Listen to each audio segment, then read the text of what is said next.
Gaueko 12:31 dira, eta beti esaten da, sekula ez dela berandu, eta ez zait berandu iruditzen senar eta Amianok joan den astean Irungo Urantzu pilotalekuan jokatu zuten lauterdiko B-serieko final horren analisia egiteko. Azkenerako Beñat Senarrek irabazi zuen 22-15 txapelketa paregabea egin zuen Ataungo aurrelariak, eta horri gainera ginda jarri zion Unai Amianori bere herrian Irunen 22-15 irabazi ostean. Biek ala biek oso partida desberdinak izan zituzten final erdietan, batetik Beñat Senarrek erraz menderatu zuen Andermurua Tolosan, eta Amianori berriz apur bat gehiago kosta zitzaion Diman Xavier Rekalde bertako herritarrari irabaztea. Horren ondorioz, merezimendu osoz iritsi ziren bi pilotari hauek finalera, eta Amianoren hasiera gaitzekoa izan zen benetan. Lehendabiziko tantotik oso sartuta ikusi genuen Irungo aurrelaria, saketik asmatzen, orain arte hankazulo handiena txapelketan inolako zalantzari gabe sakean izan du Amianok, askotan lauterditik sakatze horrek eta nik uste erasan diola, hor 3 eta 5 artean, 3 eta 5 kuadro horien artean sartu behar izaten da pilota, eta askotan kosta egin zaio. Lekun berrin ere ikusi genuen Ormabikoaren bitartez eta sakatzen, baina egia da geroztik ez dela gehixeago arriskatu. Bakoitzaren estrategiak dira horiek, eta Amianok horren aldeko autua egin zuen. Gerora baina partida oso estua izan zen.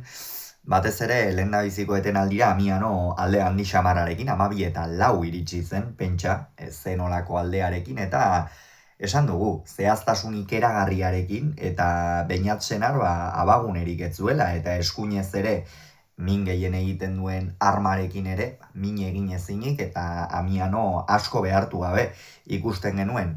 Baina, bigarren zatian oso bestelakoak izan ziren gauzak. Beñat Senarrek sakeari eutsi zion, partida hasieran horixe izan zen gakoa, Beñat Senarrek etziola sakeari eutsi, eta horren ondorioz asko kostazitzaion gerora ere partidari buelta ematea.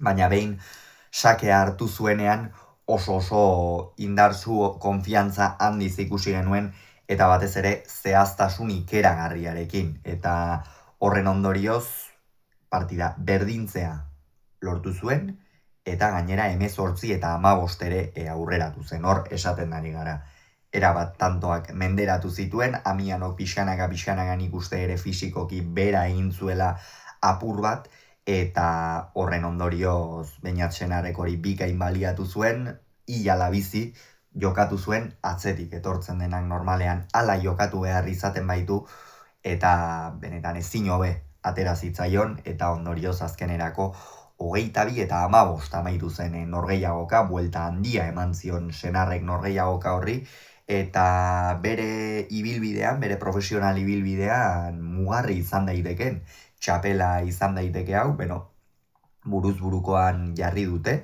lehen mailan, aurten lauterdikoan pentsa genezakeen, behar bada lehen mailan jarriko zutela, Mikel Urrutiko etxearen utxune hori tarteko, azkenerako aurrekanporaketari jokatu gabe ere B-serie mailan jokatu behar izan du, eta txapela irabazi du, eta horren ondorioz, datorren urtean, lehen mailan aritzeko aukera emango dio horrek.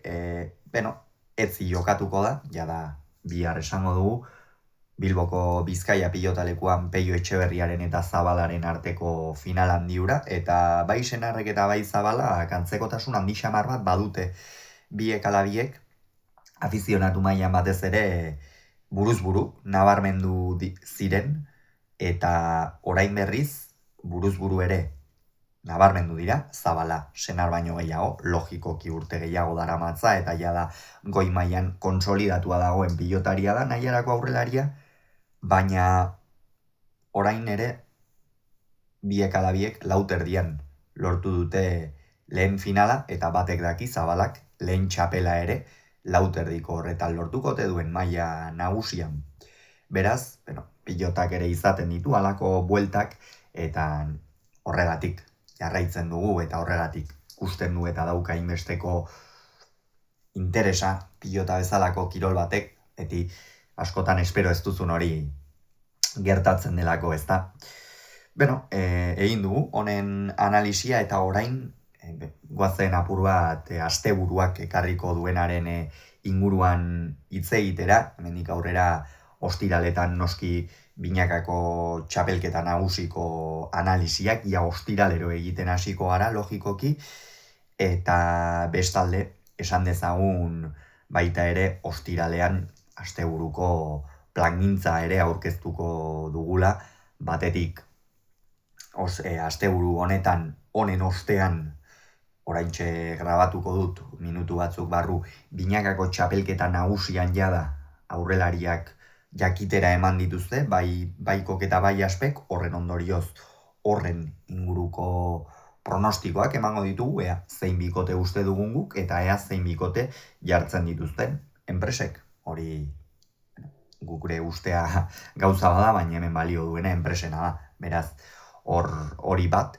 Bigarrena, bihar Carmelo Loza, Baños de Rio Tobia Errioxako herriko atzelariak debuta egingo du, horren ondorioz biharrez, baina igande goizean izango duzue horren analisia, eta azkenik, noski bihar ere, goizean etziko final handi horren atarikoa eta pronostikoa egingo ditugu, eta igandean noski final handiaren analisi hori. Beraz, asteburu emankorra pilotari dagokionez, bihar debuta Carmelo Lozarena, etzi finala, gauza eder askoak datozkegu. Beraz, ea gozatzen ditugun.